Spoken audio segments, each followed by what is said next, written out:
Haleluya, selamat pagi Bapak Ibu Saudara kekasih dalam nama Tuhan Yesus Kristus. Kembali lagi dalam program GPD Villa Melati Mas Menyapa. Bersyukur buat kebaikan Tuhan yang selalu baik bagi kita dalam penyertaannya hingga saat ini. Maka daripada itu, mari Saudara Bapak Ibu yang terkasih dalam nama Tuhan Yesus Kristus, kita mau mendengarkan firman Tuhan yang terambil dari 1 Yohanes 4 ayat yang ke-11. Saudara-saudaraku yang kekasih, jikalau Allah sedemikian mengasihi kita, maka haruslah kita juga saling mengasihi. Artinya Bapak Ibu yang terkasih dalam Tuhan Yesus Kristus, kasih kita kepada orang lain adalah bentuk respon atas kasih Allah kepada kita. Kita mengasihi bukan karena orang lain itu sempurna, tetapi kita mengasihi orang lain karena kita telah dikasihi dahulu oleh Allah. Namun realitanya tidak selalu mudah. Di dalam gereja pun bisa ada perbedaan pendapat, kesalahpahaman, bahkan menjadi luka di dalam hati kita. Tetapi justru disitulah kasih kita diuji. Mengasihi orang yang sepemikiran itu mudah, tetapi mengasihi orang yang berbeda pemikiran dengan kita itu membutuhkan kedewasaan rohani. Maka jadikan hidup kita mengasihi orang lain tanpa batas seperti Yesus Kristus. Karena Yesus mengajarkan kita untuk mengasihi sesama tanpa batas. Ketika seseorang bertanya kepada Yesus, "Siapakah sesama kami manusia?" Yesus menjawab melalui perumpamaan orang Samaria yang baik hati. Kita semua mungkin sudah tahu kisah itu. Melalui kisah itu, Yesus mengajarkan bahwa sesama itu bukan hanya orang yang dekat dengan kita, bukan hanya orang yang satu suku, satu gereja, atau satu agama. Sesama adalah siapapun yang membutuhkan pertolongan kita.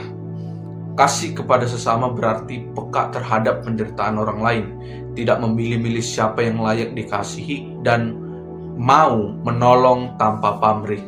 Di dunia yang penuh persaingan ini, orang cenderung hidup untuk dirinya sendiri. Tetapi sebagai pengikut Yesus Kristus, kita dipanggil untuk hidup berbeda. Kita dipanggil untuk menjadi terang dan garamnya Yesus Kristus melalui kasih yang kita lakukan di dalam kehidupan kita.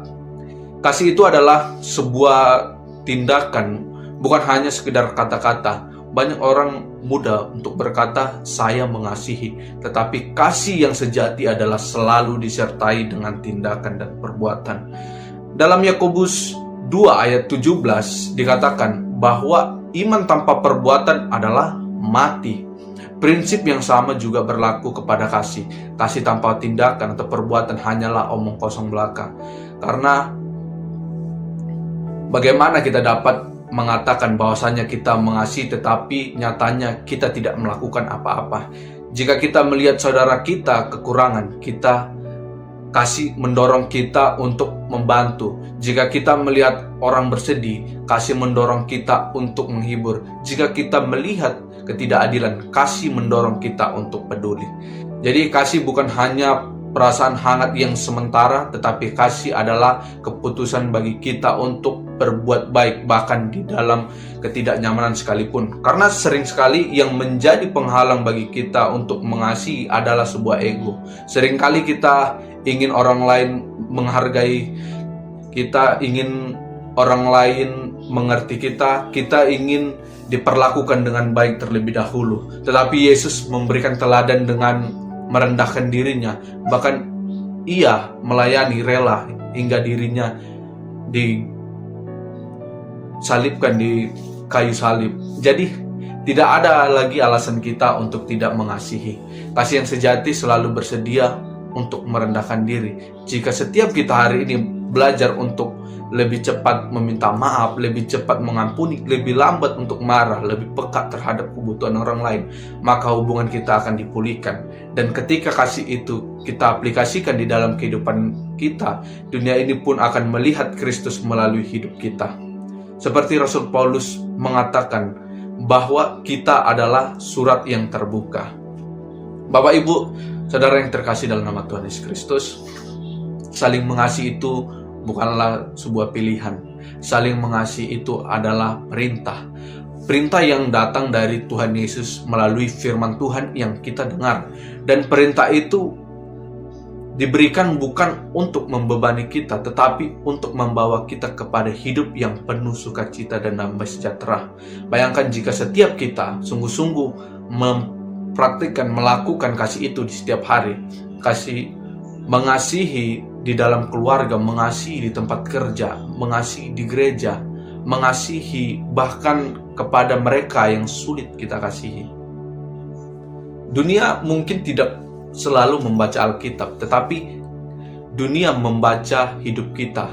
Seperti Rasul Paulus mengatakan bahwasanya kita adalah surat yang terbuka, dan melalui kasih kita itulah mereka melihat Yesus Kristus hidup di dalam diri kita. Jadi mari kita menjadi gereja yang dikenal bukan karena bangunan besar, gedung yang besar, tetapi karena besarnya kasih kita.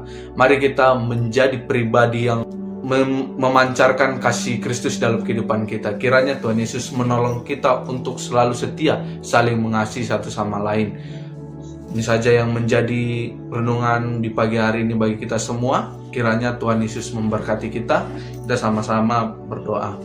Terima kasih Bapa buat firman-Mu hari ini. Firman-Mu hari ini mengajarkan kami untuk saling mengasihi dan tetap setia.